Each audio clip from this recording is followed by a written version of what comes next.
Welcome to Time to Teach with Tammy, the podcast that gives tips, advice, and suggestions to teachers by a real teacher. So sit back and enjoy. And oh yeah, don't forget to subscribe.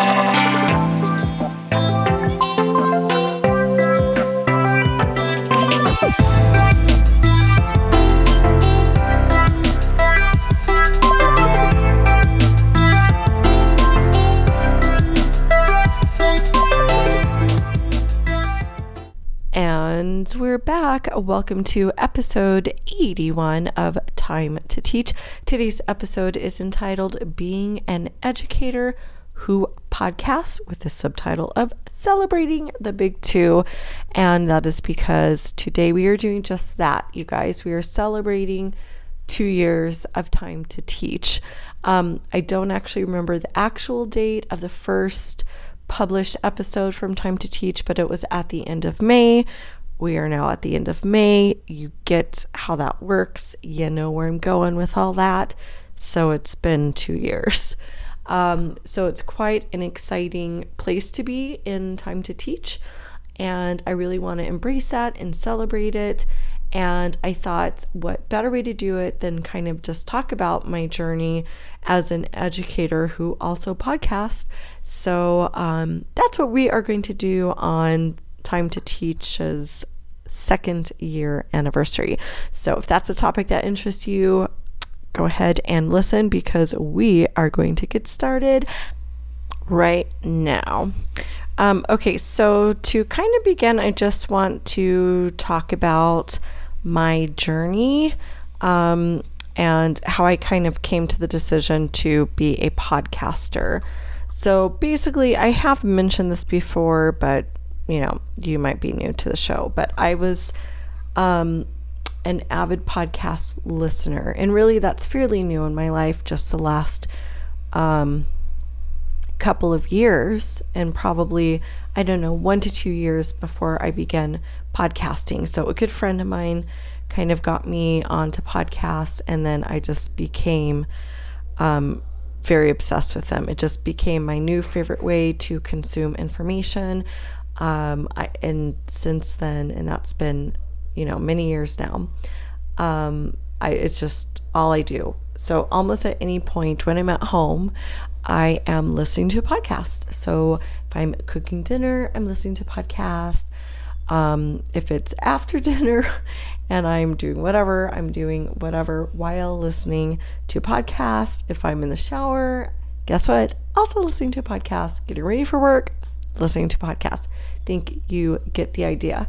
So because of this, it just got me really interested in podcasting as a way to possibly share information. Now, at that same time, I'd also been blogging. I've been blogging since the beginning of my teaching career, and I still call myself a blogger, even though, I might only blog once or twice a year now.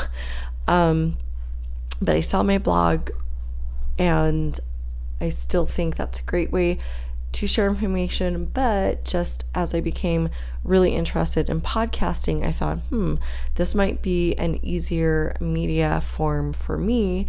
Not that I necessarily dislike the act of typing up my posts, but it's just so much easier to speak. And so I kind of became interested and intrigued, because I thought, well, I can kind of take what I've been doing, and which is sharing, what the things that I do as a teacher, and sharing that via blog posts, and do that in this form instead. So that was really kind of where this idea generated.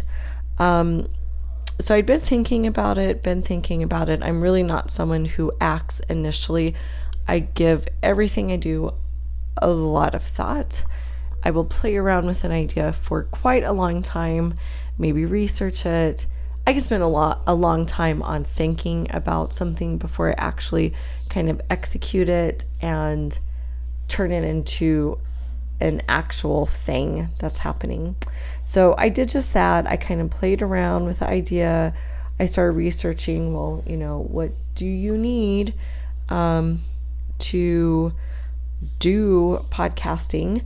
And that kind of takes me to the next topic is, what is the equipment that goes into place?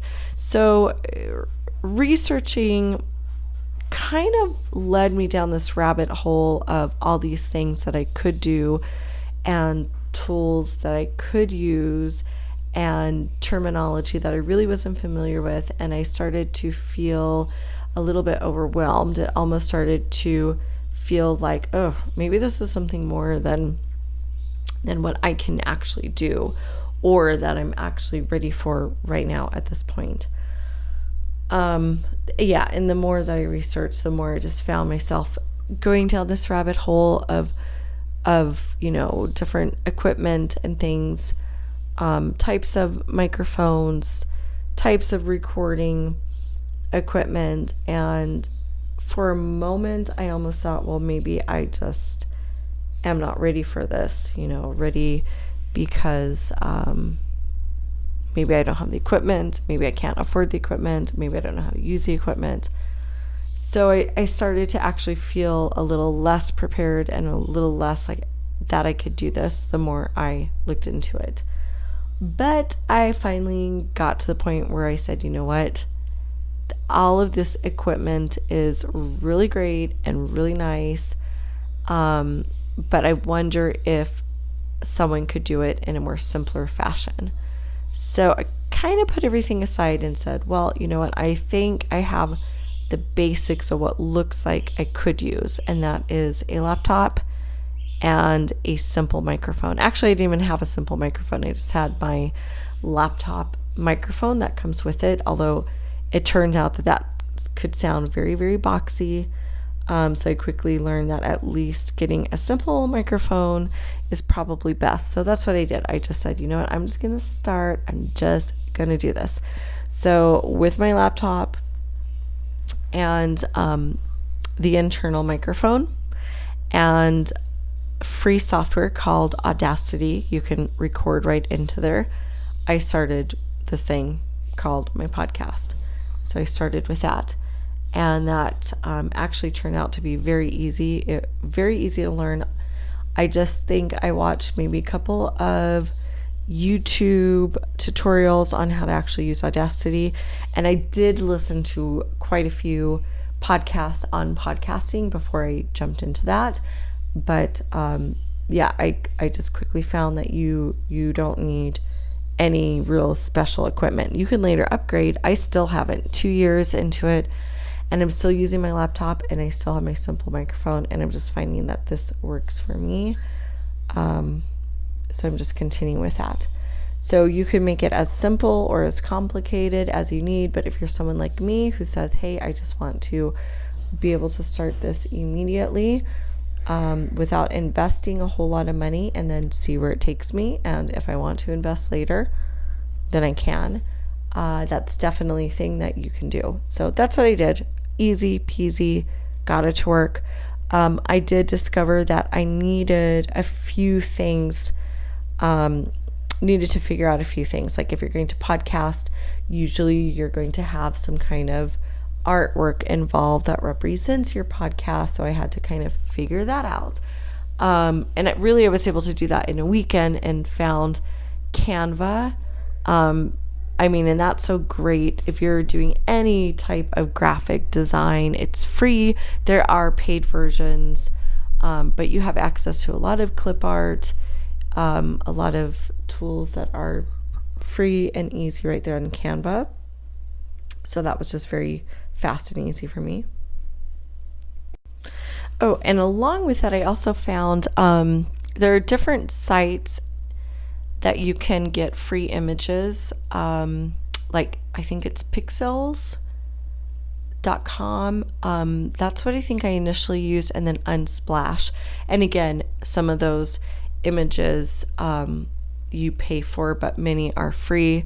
So I, of course, just go for free because in my mind, free is best. I'm not making money off of the podcasting, so I'm just needing to find the most economical way to do that.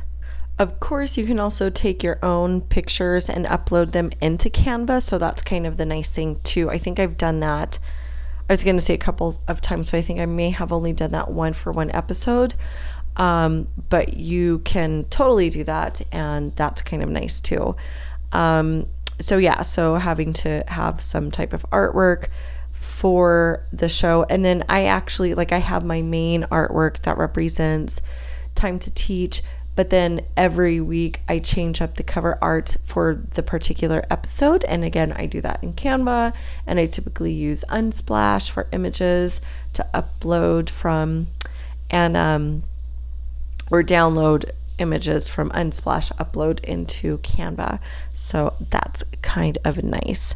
And then of course after that I realized, okay, so once you've recorded your episode into Audacity and you've done all this editing and whatnot, what happens from there? Well, then I discovered you need, some type of podcast publishing service. And I think there are some that are free, because I definitely started with a free one, or at least it's free up to a certain point. I can't even remember the name of that one because I don't use it anymore. I think it'll probably come to me. But it allows you so much space, and then after that you have to start paying, or you have to delete old episodes, and then to make space for new episodes. And I really didn't want to have my hard work disappear. So once I ran out of space, I did look into a paid publishing service. But yeah, so you need to figure that out if you're looking into podcasting. I go with Libsyn, and I really like their service. They've been really great. I find it pretty easy to use, and very economical. I think I pay, $15 a month. So depending on how the Mexican peso is compared to the US dollar. I live in Mexico, by the way. What I pay a month kind of fluctuates. I might pay anywhere 350, 400 Mexican pesos a month. So, pretty nominal. I had to figure all of that out. And then, of course, then I figured out that you have to, okay, so once you do have it published, I'm telling you, it was like one step at a time figuring this out. Once you have a published episode, well, how do people access it? You have to submit your show into different platforms like iTunes. That's, I would say, well, now they're called Apple Podcasts, and I probably don't think they'd appreciate me calling them iTunes, but at that point, when I initially went this route, they were iTunes, now Apple Podcasts. But you have to submit your podcast into different platforms so that it can actually be available. So the good thing with Apple Podcasts is that if you get on there, a lot of other platforms seem to pick it up that you don't necessarily have to submit to. But I did submit to some of the major ones like iTunes at that time. iHeartRadio, Stitcher, I don't know. And I'm also just on platforms that I don't even probably am aware that I'm part of. I don't know. So I had to figure all of that out and get that going. But, it's the figuring out is obviously, it's the learning curve. It's the most time consuming. It's the most effort. But like anything, once you figure it out, then you're going to have that understanding, and then everything is pretty smooth from that point. It's just the initial setup. So it's kind of nice to be, having everything run pretty smoothly at this point. That's more of like the technical side of what I had to figure out. And I'm not really a technical person. I can get things done and do what I need to do, but I would not consider myself a techie person, and I've been able to figure these things out. And I think anyone can do, if I can do it, really anyone can. You don't have to be a super techie person. You can really keep it as simple. But yeah, that was kind of my journey through the technical part of it. It's just having to figure out all of those things. And like I said, if you're someone who's contemplating doing your own podcast because you too have a message to get out and you want to share your message with the world, I would not let your inability to do any kind of technical things hinder you, because most of these things are so easy to figure out. But I would advise just kind of educating yourself a bit. At least that was the route that I took, that I found very helpful, was just, like I said, watching the YouTube tutorials on Audacity, listening to really quite a few podcasts on podcasting. Libsyn, who is my podcast publisher, they actually have their own podcast, which I think probably many of them do now, called The Feed, and that's helpful because they let you know of any updates. They also keep you updated on changes that are happening through Apple Podcasts. That's very helpful. They have some podcasters who kind of share their podcasts through The Feed, which to me has not been super helpful. I usually just skip right through those because it's more, I feel, those podcasters advertising their podcast. But for the majority of the episodes in The Feed, you really get a lot of really good information. So basically, I think that it was a very convoluted way of saying just educate yourself. There's so many great tips out there, and people who are sharing information, and just take advantage of it, because it's really easy. If you just take a little bit of time to learn about it, it's easy. Okay, kind of moving on from the technical side of how I learned how to do this, and looking at topics. I've been asked before how I really come up with what I'm going to talk about, and it's really easy. Life experience and what is happening in the moment has been my best guide.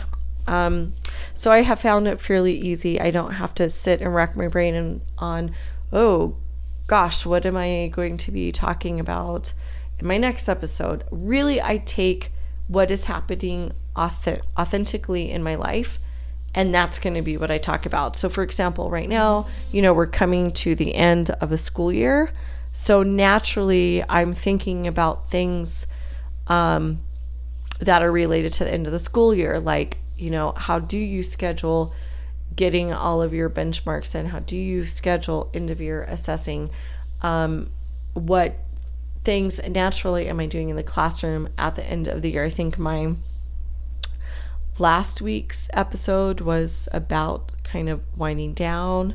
I think, I could be wrong, maybe it was the week before, but that was a recent topic on my podcast, because naturally that's what I'm doing in my life.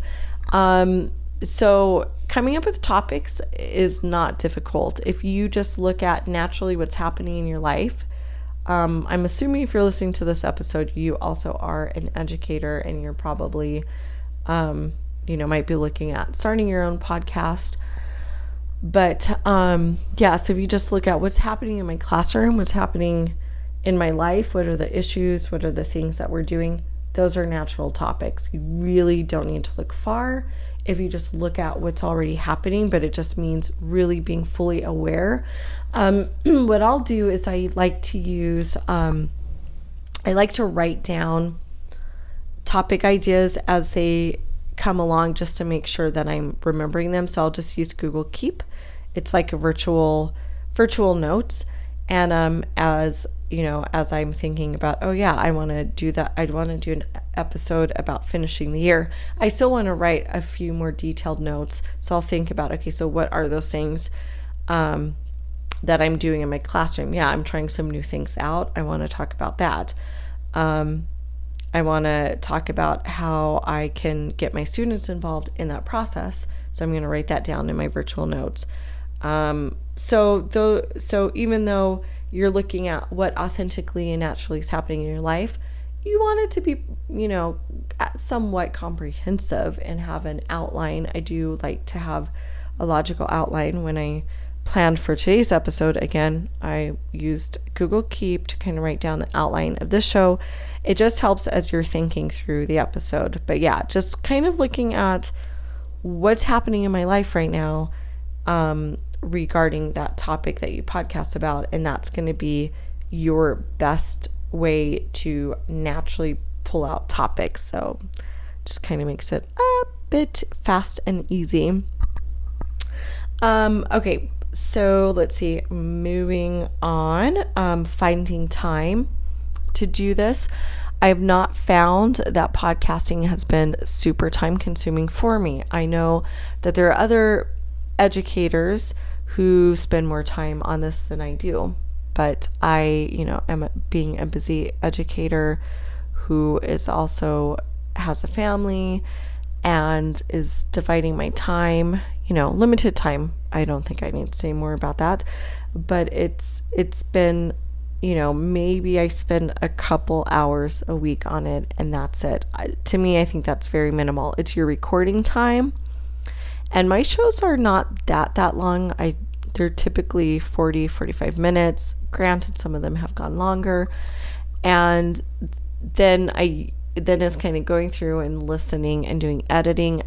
I will listen through, but I try to edit as I go as well. If I know that I made a mistake, I'll just stop and take that out immediately. It just makes the editing process much faster. I used to not be as good about that as I am now, but now if I just kind of edit as I go along, it makes it much easier and quicker. But I will still do listen through at the end just to make sure I did everything that I wanted to do in terms of editing. Then I'll usually also go back and amplify the tracks. Well, at this point I usually just have one track. If I am recording additional tracks, I'll just merge them onto one track.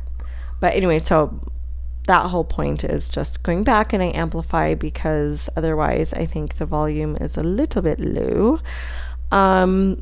So yeah, it's very minimal. And then I was, for a while, I don't know if anyone has picked up on this, I was typing up my show notes, and I found that to be more time consuming. And at just one point I was finding that I was dreading that, even though my show notes were very minimal. I just thought, you know what, I can make my life easier by not typing up the show notes so thoroughly. So I just really, my show notes now consist of really kind of explaining what my topic is, and that's pretty much it.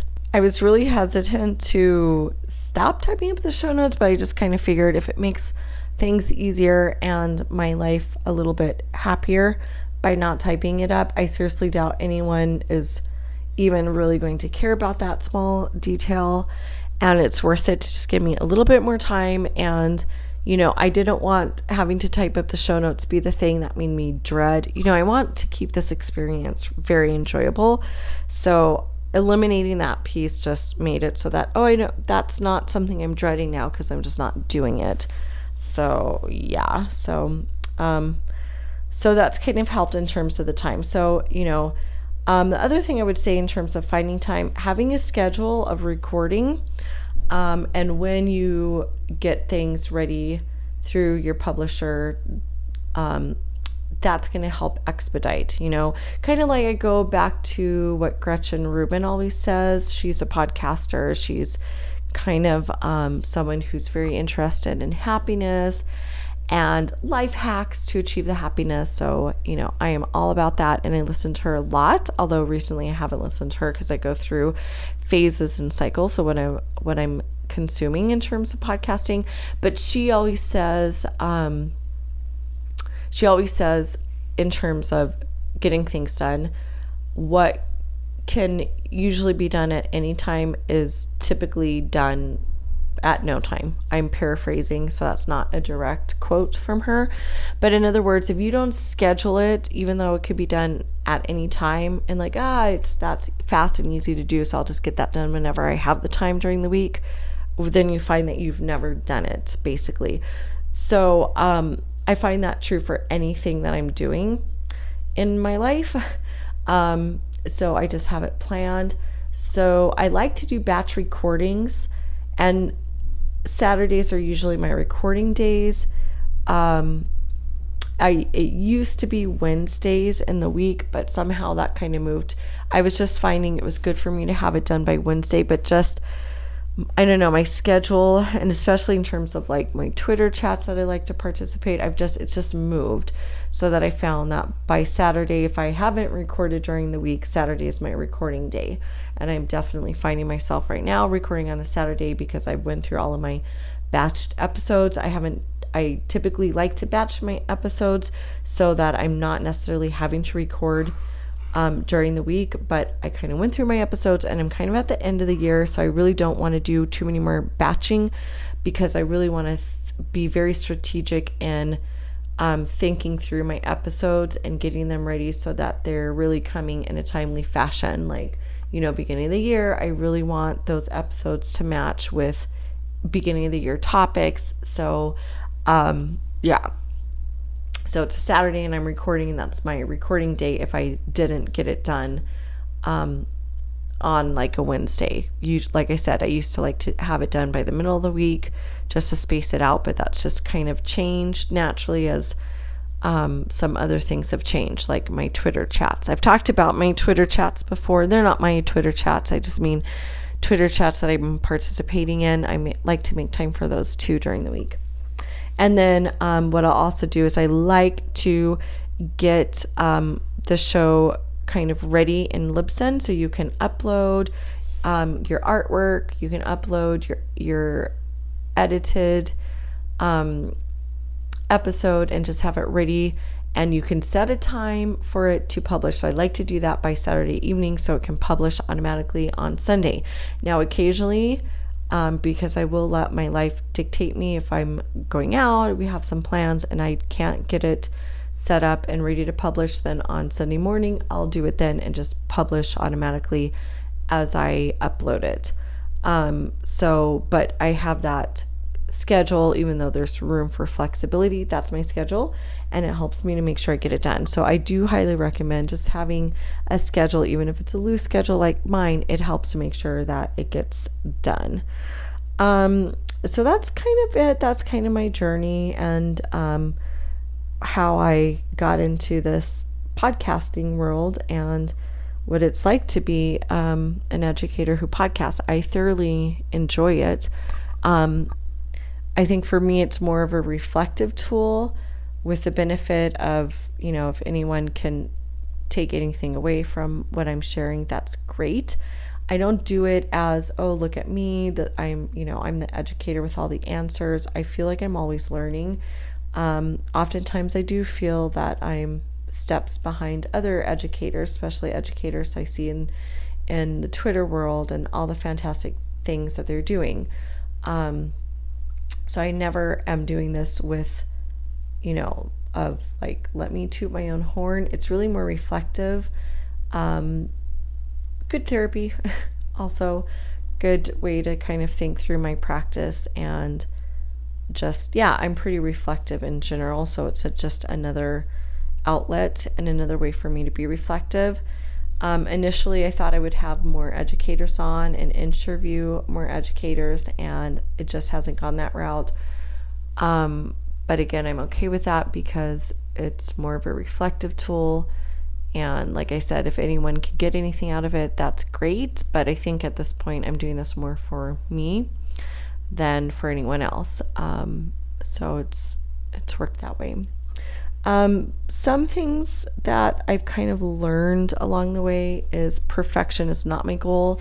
I want to produce quality podcasts. I think that's important. I really think it's important to be mindful of that, because if you're not producing quality to the best of your ability, I'm not saying that it has to be the best thing ever, but there should be quality involved, but not necessarily perfect. So maybe the sound isn't always perfect. Maybe I didn't do a perfect job in the editing part.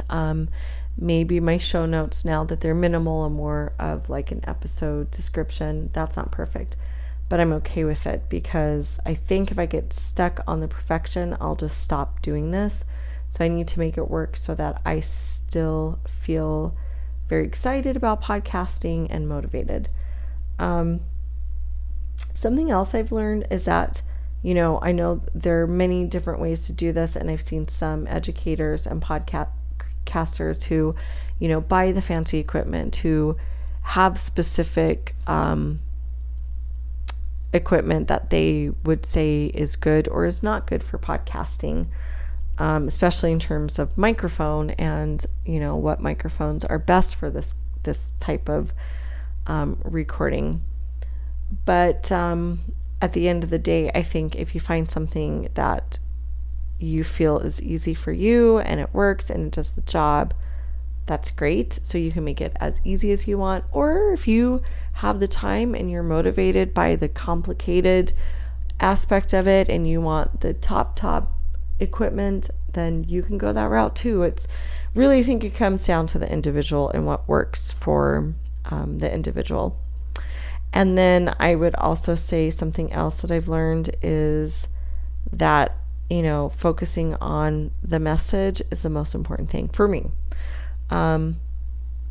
It's interesting because I've seen some people who, now that I'm in different podcast groups, some that are dedicated just for educators. And I, in fact, created a Facebook group called Teachers Who Podcast because I kind of discovered looking for podcasting groups for educators that was very limited, but there are a ton of groups that exist for just podcasters in general. So, I've noticed that some people will get into those groups and they're like, oh, I want to start a podcast, but I'm not sure what I want to podcast about. So there's some people who are intrigued and kind of lured into podcasting just because they're intrigued by podcasting in general. And then there are other people who are more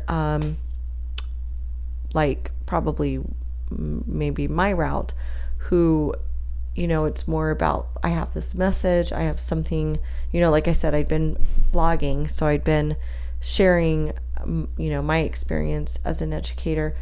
And so podcasting was something like, oh, I have this message, share, and I can do it via podcast. So it wasn't more like, I want to do a podcast. What can I podcast about? It was like, I want to share this message. And I think podcasting is a great way to share this message. To me, I feel like if you have a message that's I don't know, I think you can do it either way. I'm not saying there's a right way or a wrong way. You can be someone who is just interested in podcasting and then find what topic you want to do, or you can be someone who's very passionate about a topic, and then use podcasting as a means to share your message. Either way will work, but I just found myself in that latter group, just someone who has a message, and podcasting has been a way to share that message. So a lot of podcasters will maybe have multiple podcasts because they have multiple things they want to podcast about. Whereas I'm someone who, 2 years in, I'm not dying to create or start up another podcast because it's really been more about educating and being an educator that I've been passionate about. But that's not to say, maybe later I'll be very passionate about something else, and I might decide, hey, I want to start another podcast about this topic, because I do believe it's very healthy to have interest outside of what we're doing here as educators. I've talked about that many times. I will probably talk about that again, but yeah. Okay, you guys, that's pretty much it. That's all I wanted to share. I just kind of wanted to share a little bit about being an educator who podcasts, celebrating the big 2. It's been 2 years now, so I wanted to share that journey. So I hope you enjoyed it. It's a little bit different than what we normally talk about here on Time to Teach. So I think on that note, it is time for our wins and fails segment. I have a win, what feels like a very big win. Like I said, we're at the end of the school year, and, the end of the school year is so busy. Granted, any time of the school year is busy. I don't know, are we ever not busy? I've said before, but I often feel like I'm just running on adrenaline. I don't know how healthy that is for me, but I honestly always feel like I'm running on adrenaline. And end of the year is especially busy because we're trying to assess. We've got to input data. We've got all kinds of stuff happening. And the last 2, maybe 3 weeks now, instead of meeting with small groups, I've been doing my assessments. I still teach my mini lessons, so the format is the same. I teach a mini lesson, and then I would send kids off and do small groups or one-on-one. But instead of doing small groups or one-on-one, I'm meeting one-on-one to assess students. So I'm really coming to the end of that. I have almost completed that. I think I have just a few more kiddos, and then I might even go back and see if anything changed with some of those kiddos who maybe still had a little bit of room to grow now that it's been a few weeks, because I think I have until June 7th to input my data. I've been inputting my data as I go along, but I still have time, so I can go back and reassess and just see if anything has changed. So that is a huge win, being that I'm almost finished and with ample time. That feels very good. Fail for the week is not even school related, but last night there was a scorpion in my house. I don't like scorpions, and I like them even less when they're in my house. So that's a fail. I want to keep the scorpions away. I live in Mexico, and it's really hot right now. And yeah, I guess that just kind of comes with the geographic area and the climate, unfortunately. Oh, what can I say? But I do hope to never see another scorpion in my life. But having said that, since living down here in Mexico, that's probably at least the 4th scorpion that I've encountered in my house. So if we look at that pattern, I probably will see another one in my house. Okay, that's it, you guys. I'd love to hear from you if, whatever related to today's episode, or just anything. If you just want to give me a shout out, let me know that you're listening. I'd love to hear from you. It feels good to know that people are out there listening. I can be reached on Twitter. That's probably the best way to reach out. My Twitter handle is at TammyJ123. That's TAMIJ123. You can also email. There's a way to email me on the Time to Teach page. So either way is fine, but Twitter is probably the best. So thanks for joining me. Until next time. Wait a minute. Wait 1 minute. Before you go, don't forget you can catch our show notes online at www.timetoteach.libsyn. That's libsyn.com. We're also on Facebook at Time to Teach. Don't forget to check out our Facebook group, Teachers for Effective Curriculum. And if you're an educator with your own podcast show, I invite you to join our brand new Facebook group, Teachers Who Podcast. Let's grow a community where we can network, problem solve, and discuss anything and everything podcast related. I'll see you there.